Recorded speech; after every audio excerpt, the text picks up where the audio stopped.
I'm Angie Zimmerman, the Flower Diva from flowerarranging101.tv. Today I'm showing you how to make a lavender and white wedding flower arrangement. There are several ways to make a floral arrangement. Today what I'm going to be showing you is how to make a floral arrangement using some floral foam and this clear 9-inch Lomey dish. So I already have my floral foam soaking in water. I've already cut it to the appropriate size for my dish.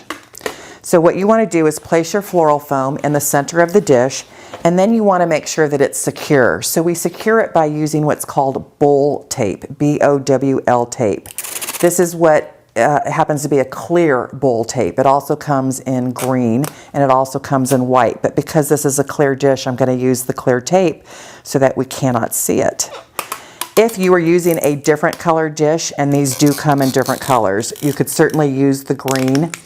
And I actually recommend the green over the clear whenever you can use it, because the green tends to hold a little bit better than the clear. So I'm going to do this in both directions.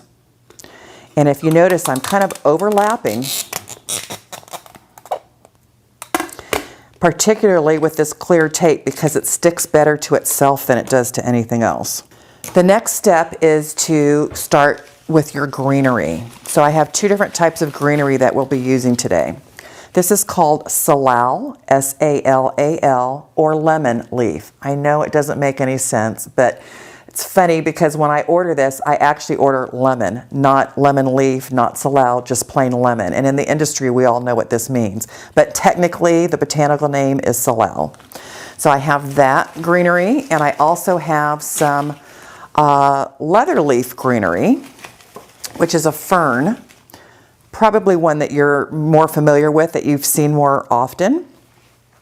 And if you had another type of greenery, that would be perfectly fine. I really recommend using a minimum of 2 different types of greenery. If you can use 3, that's even better. The whole idea of using your greenery is to cover up your mechanics. And in this case, our mechanics are the foam and the tape, which you can't really see because it's clear, but if we used green, you would see that. So you just want to make sure that it's always covered up. When you insert your flowers, you normally will insert your focal flowers first, and your focal flowers are your bigger flowers. So in this particular design, my bigger flower is going to be the roses.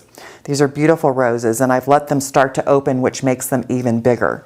So I'm going to start off with 5 of these.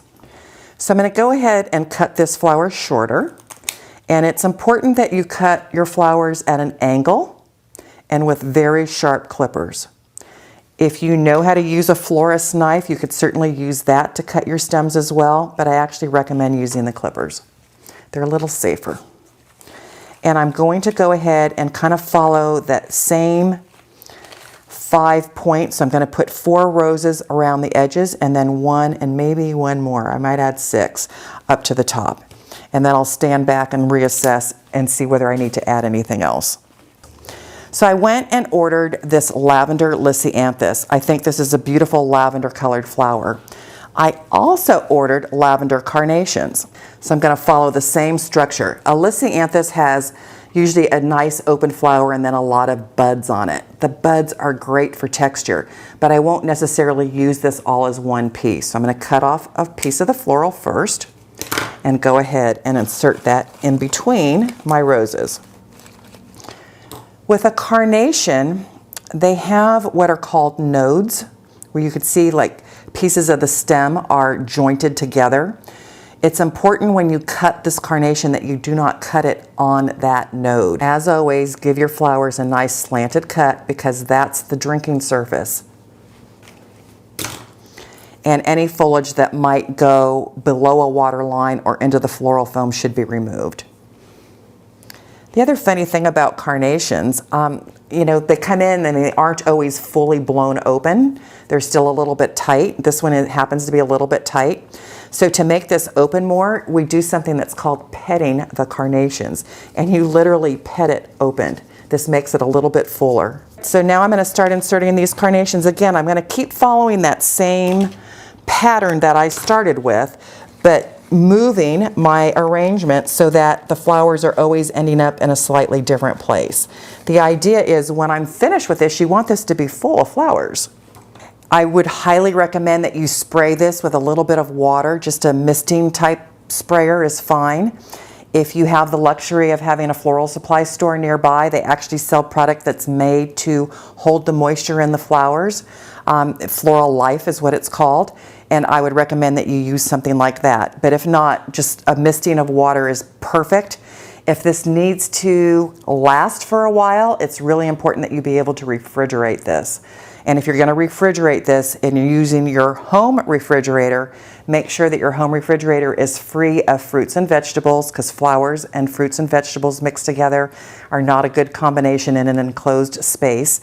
They both let off an ethylene gas, which essentially kills each other or makes them age faster. The other thing is, if you spray this, make sure that it's dried before you've put it into the refrigerator. Otherwise, there's a tendency for mildew to form on wet stems in that cold refrigerator. I'm Angie Zimmerman, the Flower Diva from flowerarranging101.tv, and I just showed you how to make a lavender and white wedding flower arrangement.